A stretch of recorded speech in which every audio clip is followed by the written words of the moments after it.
You're listening to Mums Who Question with Jasmine Templin and Valentina Occur, a place where curiosity is welcome, instincts are trusted, and the conversation goes deeper than the mainstream. From children's health to motherhood to food, low-tox living, and holistic perspectives, we explore the things many of us were never taught but can't stop thinking about.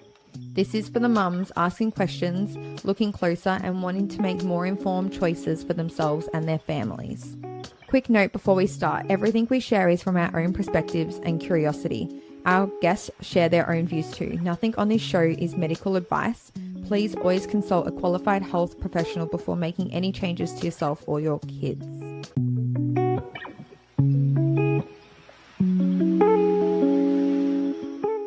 Hi guys, it's Valentina here. Jasmine and her family are unwell this week, and for us, being mums and looking after our families will always come first.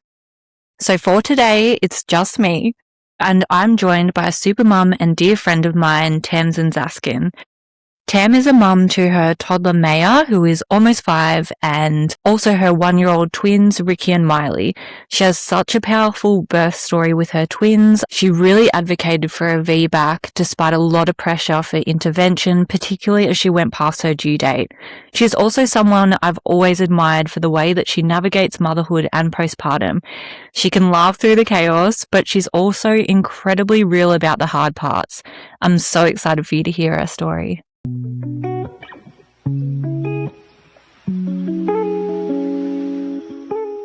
Hi Tamsyn, how are you? Hi. Welcome to the podcast. Thank you. I'm good. How are you? I'm good. We've had a chaotic start.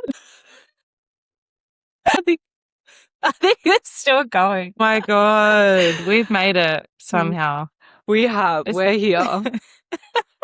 So for anyone who doesn't know you, tell us a bit more about you and your family. Well, my name's Tamsyn. My age is 30. I have a husband named Dale, and I have 3 beautiful children. I have Maya. She is a 4.5-year-old little girl. And then I have Ricky and Miley, who are twins. And they, I think, are our children, 15 months old. Yes, sounds about right. Yes, they're only a few days apart. Yes, which is very special. That's our little family. Yes. Big family. Yeah. And so we met through, I was about to say we met through our boyfriends, our husbands. Well, they were our boyfriends at the time. Yeah, that's true. That's true. Yeah. And what was your life like before you became a mum? Hard to remember? Honestly, I think I was pretty close to being like an alcoholic. I was just so in the party scene, I feel, and the year leading up to me becoming pregnant was COVID. So I feel like, look, we didn't really follow the rules. So we were just in our early 20s, just kind of living it up and partying nonstop, any chance that we got. When I wasn't partying, I was just working, and I feel like I was just doing what every person in their early 20s would do, almost. Yeah, for sure. I remember that exactly. Yeah. Can you tell us a little bit about your pregnancy with Maya and what you imagined back then, what her birth was going to look like? My pregnancy with Maya I think it was pretty straightforward, to be honest. I had a pretty easy run. The only thing really that came up in the pregnancy was that they thought she was a bit on the small side, which she didn't end up being. The entire time from the start, I knew that I wanted to have a natural birth, but I actually wasn't very educated around natural births, or I guess like the hospital system and how it actually works. Mm-hmm. I did some digging and was gifted some classes with a private midwife, and that kind of sparked my whole journey into learning about the physiological births and natural births and how to navigate the hospital system. Yeah, that's so interesting. What a good present.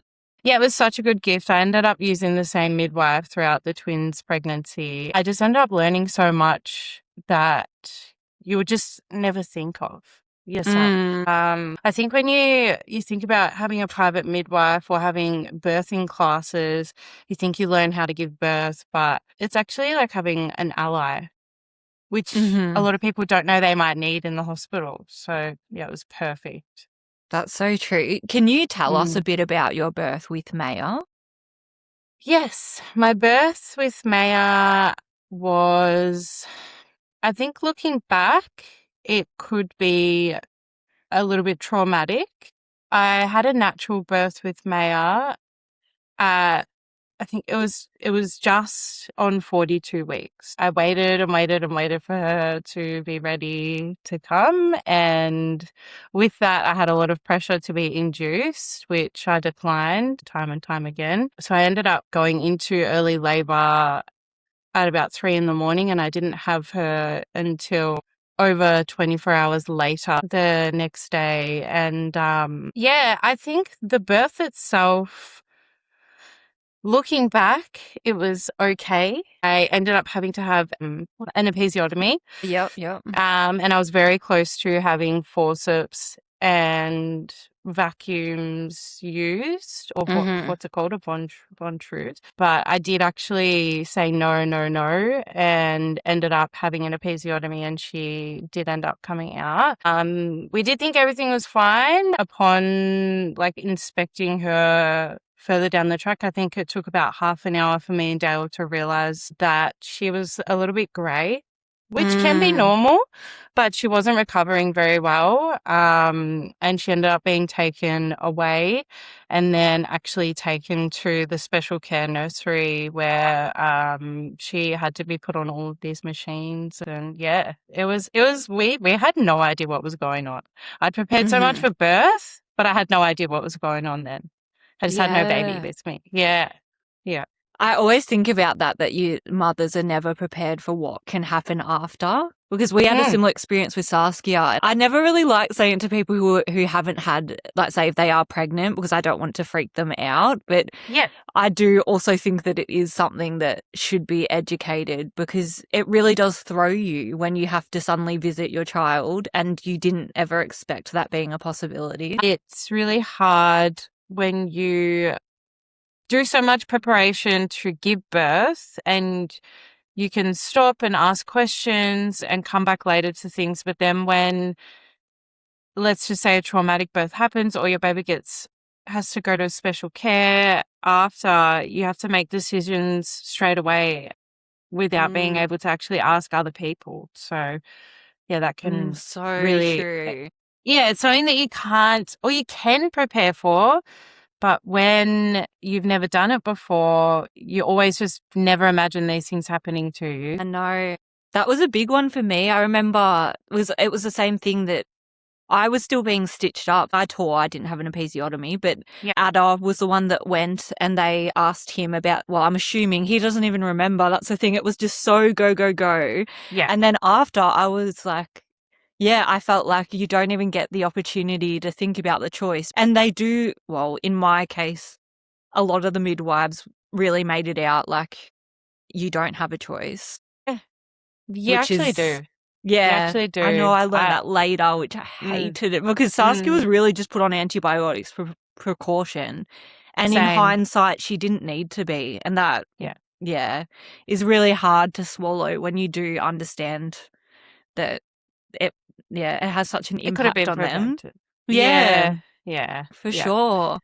Yeah. And so what was your experience like postpartum with Maya? Because that was COVID times. It was just coming out of COVID. So I think COVID had ended 2 weeks before I gave birth, maybe. It was great, honestly. She was out of the special care really quickly, maybe 12 hours later, which was amazing. And she thrived really well, especially with breastfeeding. And yeah, I really leaned into the postpartum period. I felt like we had such an incredible first couple of months, especially. So yeah, I actually reflect on it, and I just had a lot of great support around me. I had my private midwife. She came and did a checkup every week, every Monday for the first 6 weeks, which it was just like having a handbook there, Mm. because obviously they changed so much every week in those first 6 weeks. And every week I got to meet my midwife, who would just be like, oh, no, you need to do this. Or, anything that was rattling my brain and thinking that I was doing something wrong. She's like, oh, you just do this. And she'll just Yeah, give it's me all the awesome. answers. So, yeah, Someone in your yeah. corner. Yes, definitely. Yeah. That's really good. And Yeah. so fast forward a little bit, when you did fall pregnant with your beautiful twins, what went through your head when you found out there were two babies? Oh, so many things. But mostly it was like, oh my God, like what? What is my life? What is this going to be? I was terrified. I was absolutely terrified. And I think sadly, the first thought was that I was going to be high risk in the hospital. That was one of the first questions that I asked even the sonographer. And she said, yeah, like that. It does. So I was really down about that. And then I was excited and then I was terrified. And then I was really sad for Maya because, I didn't know what it was going to look like for her. But yeah, it was very, very mixed emotions. I had a massive mental breakdown the night after I found out, mixed with all of like the first trimester hormones. It was great. Oh gosh, I couldn't even imagine. I remember when Ada told me that Dale said you guys were having twins, and I literally thought he was joking. I was like, yeah, No. all right, good joke. Yeah, I know. People did think we were joking too because, I don't know. And then everyone just kept saying like, oh, of course this would happen to you guys. Yeah. Like, it's so funny. But yeah. Can It you was- explain why you are high risk because you're having twins? Yeah, high risk high risk automatically when you have twins. I guess there's categories of how high risk you are, depending on the type of twin pregnancy that you had. Luckily, I was DCDA, which don't ask me to say the technical words, but I think it just means separate placenta. Yeah, so I was low risk of the high risk, thankfully. Yeah. Yeah. That's really lucky. So, because of what happened with Maya, did you already have a strong idea of how you wanted the birth to be different? Yeah, I was obviously planning to have a completely natural birth again and just wanting to have zero intervention. I had considered having a home birth as well. Dad wasn't very keen, but I was. Yeah, I always wanted to have another natural birth and I believed that I could. And then I was met with having the twins and having to go through being at that and not really knowing how equipped they were to handle someone who wanted to have a natural birth. But yeah, no matter what, that's what I wanted to do. If the stars aligned. Was that something that you always wanted from the get-go, or was it something that you sort of learned to want in your pregnancy with Maya? No, from the get-go, I wanted to. Yeah. That's awesome. Yeah. I Did you? take my hat off to you. Do you know what's quite funny? I always thought that I was going to be emergency C-section with Saskia. I don't know why I thought that. I just had it in my mind. So when she was coming out, I was a bit like, wait, what? She's coming out. You can see her hair. It was wild. Could you imagine that? I You're surprised so funny. myself. I don't know. I Good think I on just you. thought there's no child that's going to come out of there. There's no way. She's not going to fit. It just did Seriously, not. how do they fit? It's crazy. I I'm still know. baffled. I know. But I will say, because I did have a C-section with Arlette from the nerve damage, because I had nerve damage from Saskia. Yeah. And that also, when I was confronted with, they were recommending a C-section, that was also really scary for me. Even though I Yeah. initially thought I would always have a C-section, then I was like, wait, no, I don't. I No, want to go no, back to no. natural. Did I manifest this? Wait, Yeah. stop. That's exactly how it felt. Yes. Yeah, I do remember you speaking about that and saying Yeah, I was how you quite freaked were. out. It's fair enough. It really is.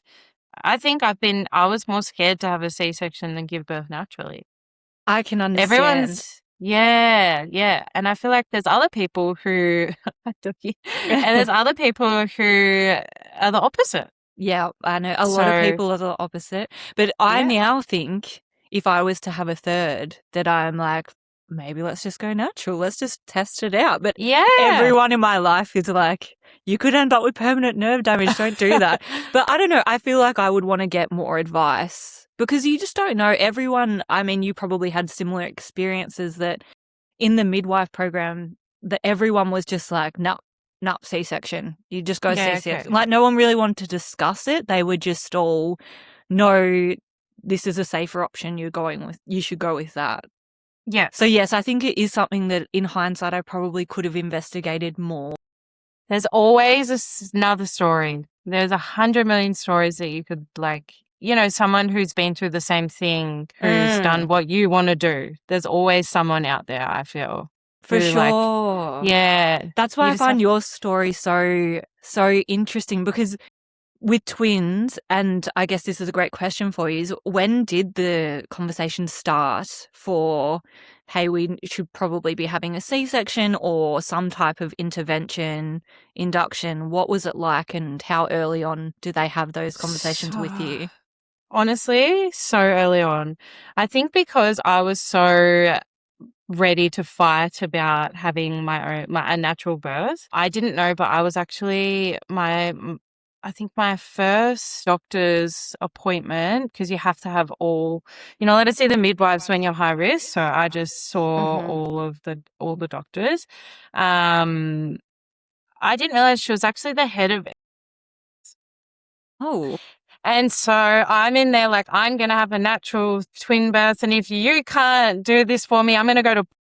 And yeah, straight away, she actually said some really horrible things to me. And she was like, you'll be having an epidural. If you say no and something goes wrong, we'll just knock you out and take the baby out by cesarean. You'll have no choice, kind of thing. Like, yeah. gosh. Because I didn't want to have any pain medication. It was just my choice. And she was like, you don't get a choice. Like, yeah. That's And hard. Did you have... that was like 16 weeks, and I freaked out. Yeah, that is early. Yeah, I freaked out. Usually, I wouldn't have engaged Helen, my private midwife, until around like closer to birth. But I had to call her, and she had to kind of bring me back down to earth, and was like, "Don't even bother fighting yet." Oh, Because yeah, yeah. because there's no point, really. Yeah, I guess when you've still got so long to go. Yeah. That's really hard though, because mentally, especially with the hormones and everything, that's a lot to be going through for so long. It was a lot. It was a lot to kind of have to navigate and stay calm about, especially having to go to the hospital so often and not knowing who you were going to be met with and what they were going to say and ask. Yeah. How did you handle that emotionally when people around you didn't necessarily agree with what you were hoping for? Meaning like the doctors Yeah. or even. Yeah. So I ended up engaging, I had my midwife, but then I also had another midwife who was one of my friend's mums. And she started coming to all of the appointments with me and kind of being a bit of backup. She would just be in there, listen to everything, and then kind of filter out everything for me and explain everything to me or stick up for me when I needed. So that was like my big emotional support. And yeah, she got me through so much of the appointments that probably I would have not handled very well if I didn't have someone there. For You know what I mean? sure. Yeah. Yeah, that sounds awesome to be able Yeah. to have someone to lean on through that. Yeah. Because Dale was happy for you to go natural. Dale was just like, go and do whatever. He's like, you're going to be, he's like, he's like, I will support whatever you want to do, except obviously after I had the conversation with the head of, that was really nasty, we were considering home birth, because with the twins, yeah. Wow, that would have been wild. He was like, look, I don't really want to do it, but if it makes you happy, we'll do it. That you had him 100% in your corner. Yes, yeah, he was incredible. He was so amazing dealing with me. It makes a big difference when you've got a good support system. Yeah, definitely. Yeah. You did go past your due date. Yeah. What was that like? I imagine it was got so worse, the pressure. Yeah, I knew that you're supposed to be induced at 37 and a half weeks in a day. And obviously I bypassed that and was like, no, I'm not going to. Thankfully, I had a really good doctor on for that 37-week appointment, and she was very brief and was like, "Yep, no worries, cool, you understand." Da, da, da. And then as time went by, I had to have an appointment every single week. And the last appointment that I had was, nothing short of horrible. I I just had think a really, that's when I saw you you came out. yeah, yep, yep.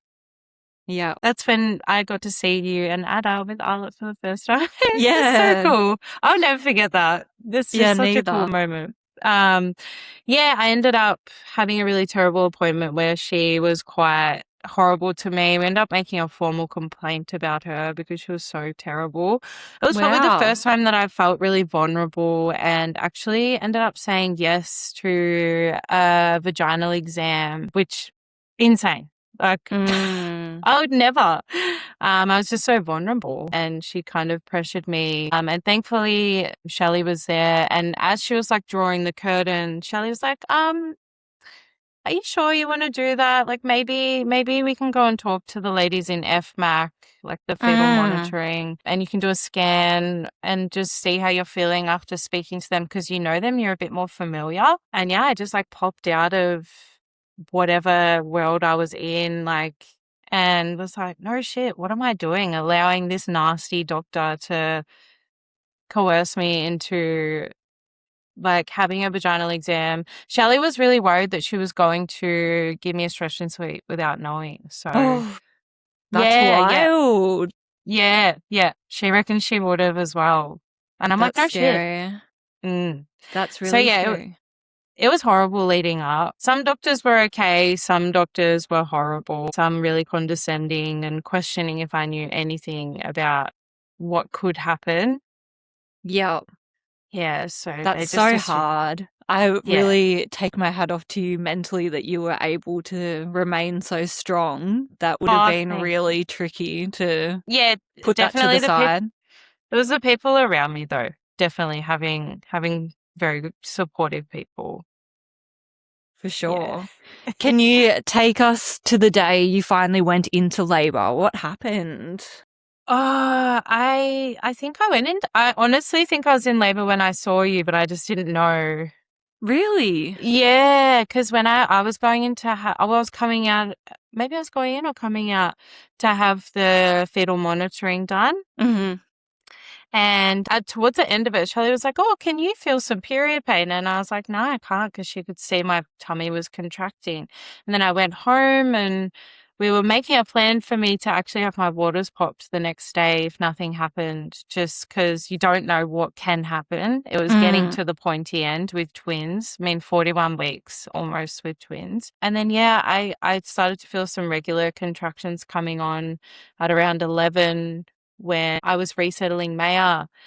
And so I laid in her bed and resettled her, and then I went back to bed and thankfully got a couple of hours of sleep.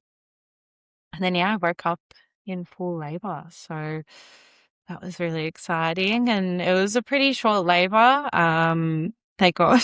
Yeah. Couldn't imagine, honestly.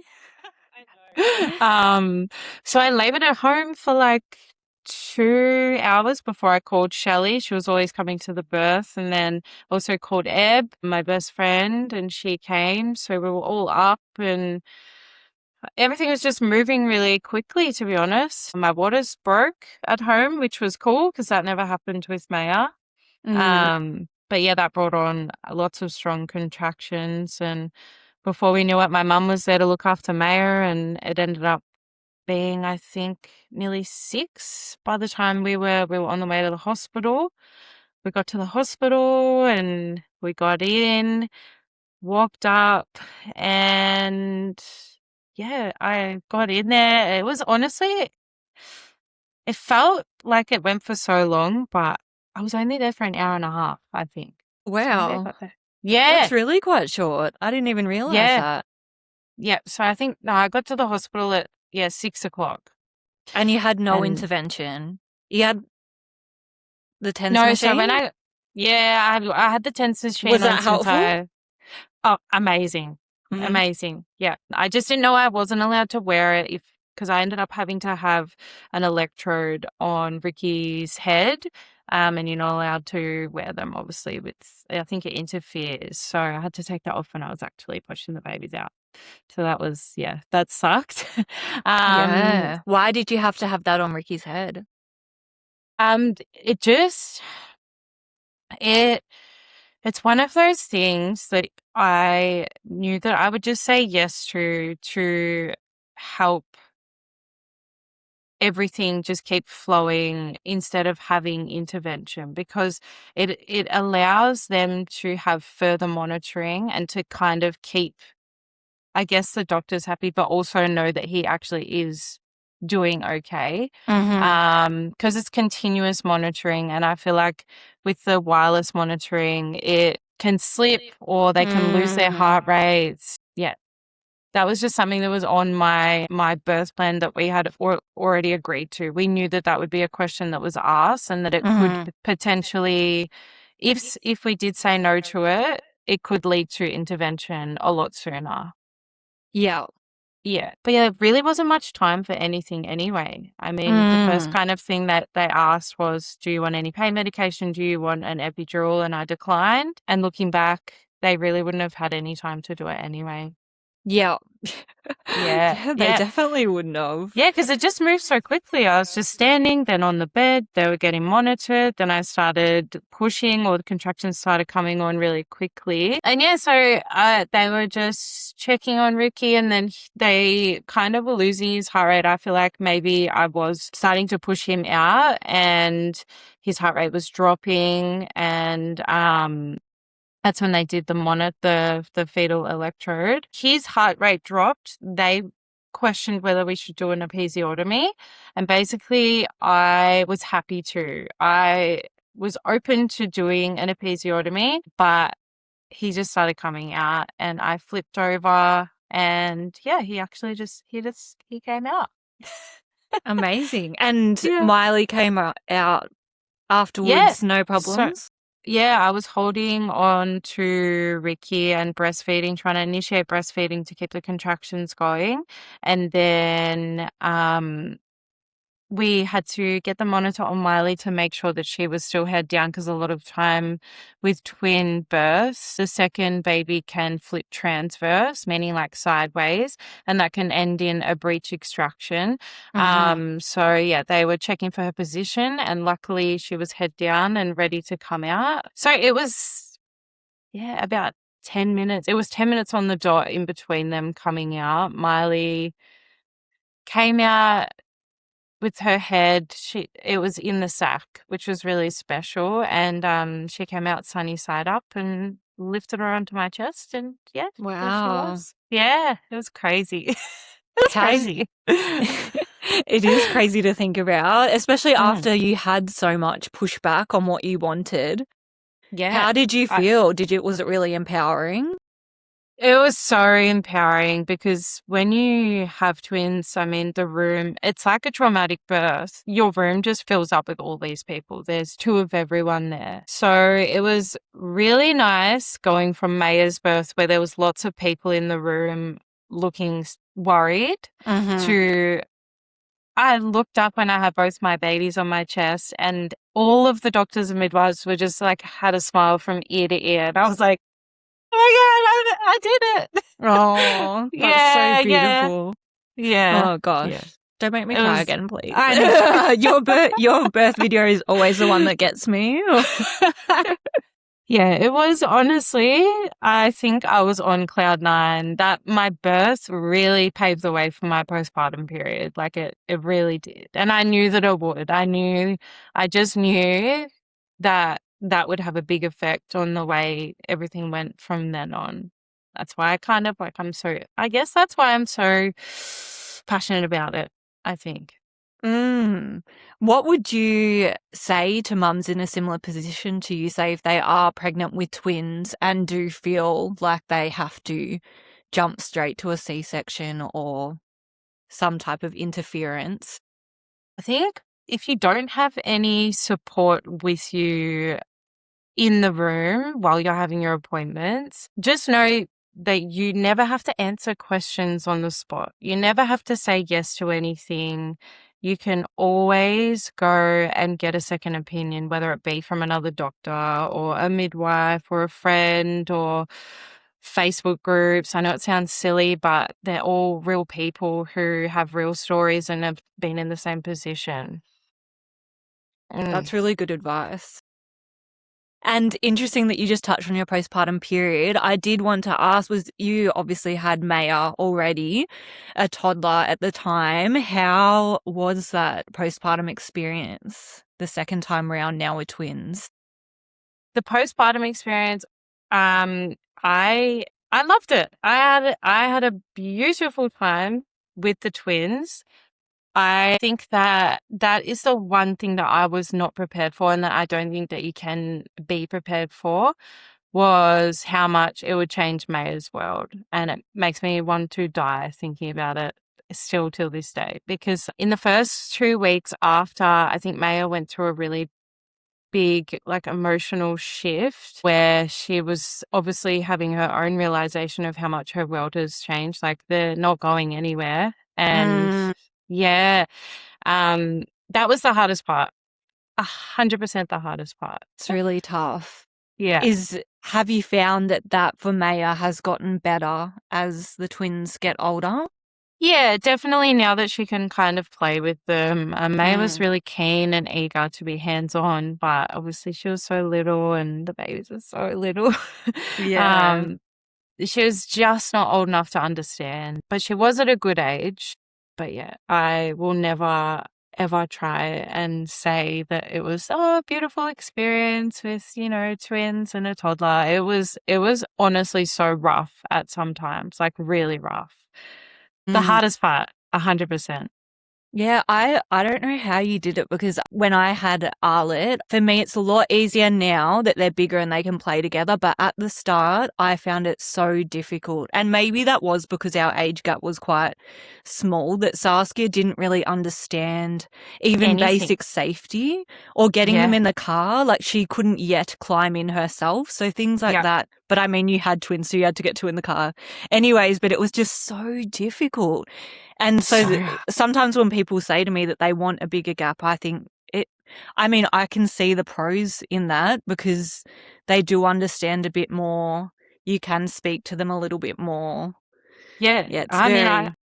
I take my hat off to anyone like you, and I've got another friend, or I've got a couple of other friends who have even anything smaller than what I had. I'm like, I don't know how you do it, because Maya she was just toilet trained. She'd get in the car. She could kind of get her own food. I didn't have to worry about her choking. Like she can communicate. And I cannot imagine doing it with two little children who need you at the same time. Even though I've got twins, they're doing the same thing. Does that make sense? Yeah, Yeah. it does. Yeah.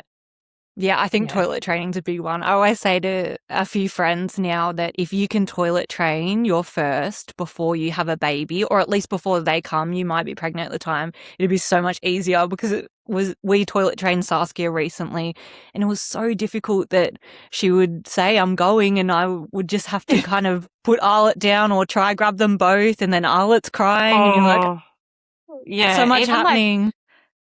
even like Maya's toilet trained, but still like I'd have to still help her out. So I'm like holding a baby and Two babies. helping her, wiping, and like, yeah. It's, Yeah. I think you just have to remind yourself how short these time periods actually are. That's the only thing that gets me through. For It's just, this will sure. end. This will end. For sure. And so I know you've said that it was a really positive experience for you, but have you had hard days, and how do you navigate that? Oh, I've had so many hard days. I'm like, where do you want me to start? Yeah. Oh, I think anyone who says that they don't have any hard days is lying. I think overall, I'm really positive about everything, and I try to just continuously turn a new page every single day. But there has been days where I can't even ask for help from anyone else but Dale. I've had to ask him to come home from work a couple of times, less than I assumed I would, which is great. But yeah, I've had some dark days where I'm like so sleep deprived and so exhausted that I just can't do anything but just sit there. Mm. I find it quite amazing with you because I spoke to you about it briefly that we went on holiday together even at New Year's, and so we were both like 6 months-ish, or a little bit more Yes, than that, 7, postpartum. 7, yeah. Yeah.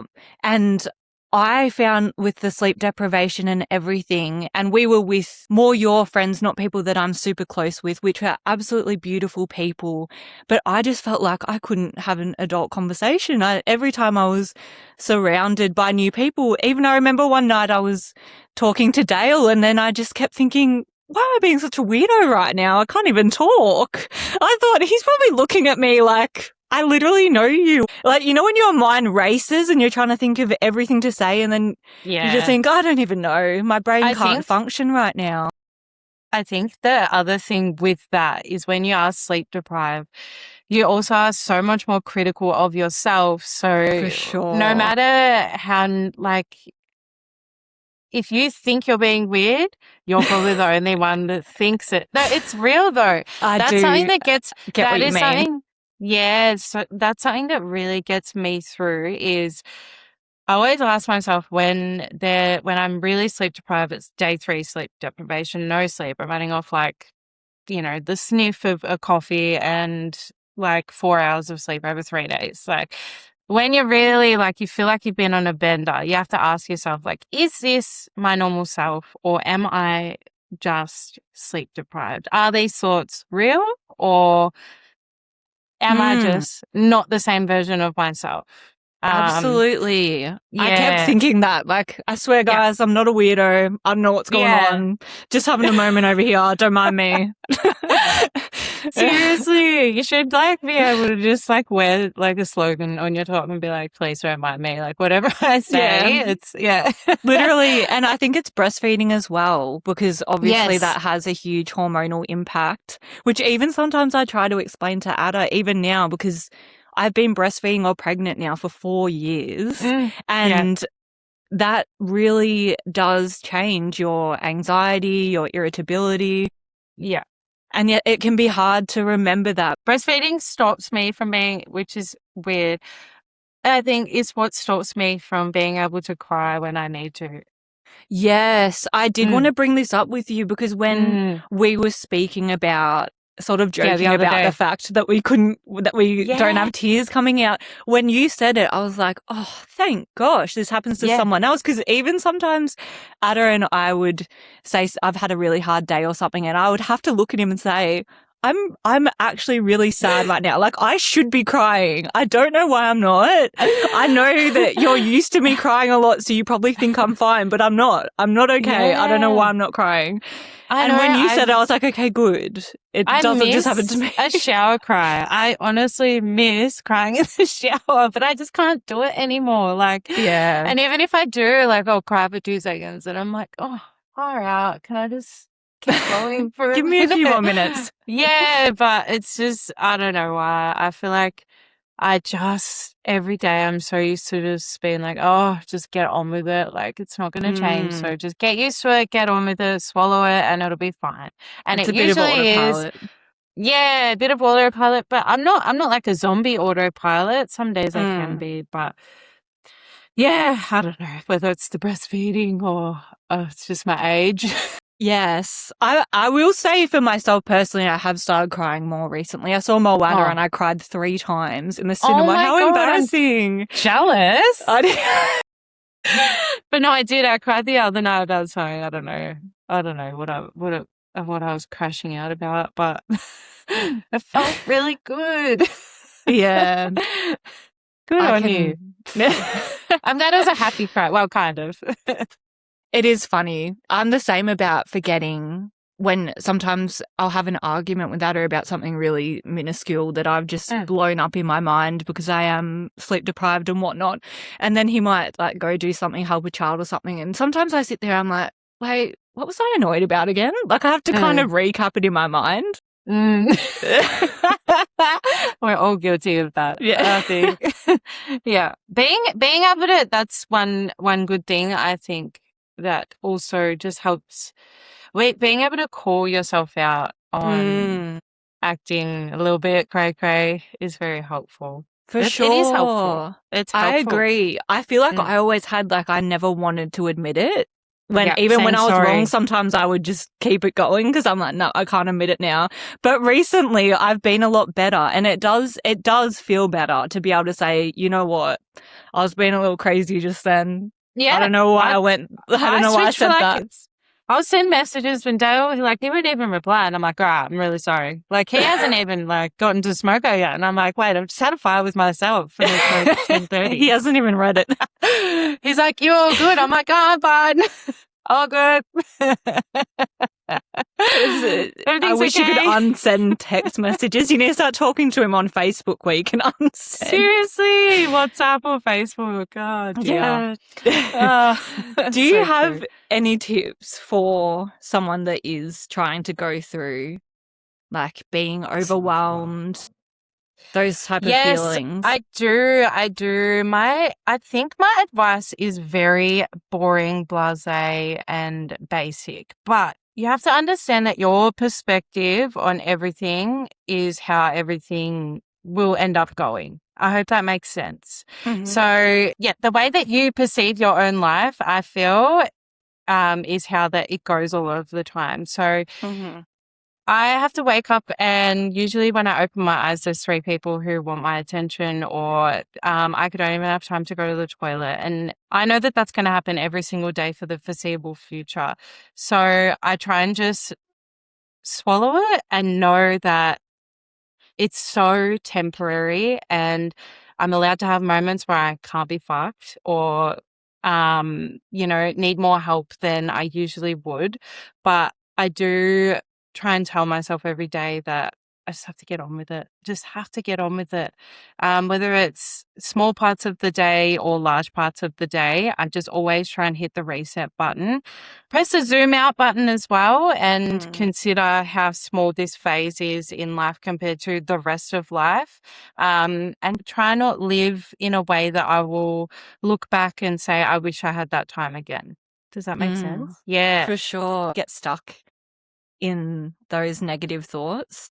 Yeah, definitely. Negative thought patterns, that's another one. You have to be able to shut them down. You have to recognize when they are beginning to happen, because they always happen in loops, and you find yourself just in the loops like from day to day. You have to be able to recognize when it's happening and shut it down. Yeah. Do you have any handy little tips for having twins as well? Is there anything cool you've figured out, or? Sorry, I just got home. So, my tips on twins: number 1, accept every bit of help that is thrown your way, even if it's for half an hour. Anyone, especially in the early days, who wants to come and hold a baby is going to make your day go a lot smoother and easier, even just for your brain and your nervous system to calm down for that half an hour. It will help you. Accept any meals that people want to make for you. Network with anyone that you can, and babies cry a lot. You have to understand that. Babies cry a lot. Headphones are great. Walks are incredible. Carriers, every single carrier under the sun. Try one that fits you. And yeah, just know that it is going to be okay. Just say that to yourself every single day. Just gotta take it day by day, don't you? Yeah, that's it. Well, thank you so much for coming on. I Thanks for appreciate your having me. time in the chaos. That's okay. Okay, well, thank you so much. Thanks. Bye. See you. Bye.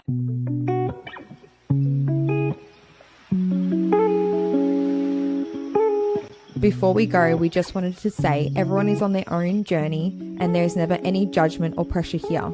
Whoever you are or wherever you're at, this space is simply about starting conversations, sharing perspectives, and making information more accessible to those people who are looking for it. Take what resonates with you and leave what doesn't, and know you're always welcome here.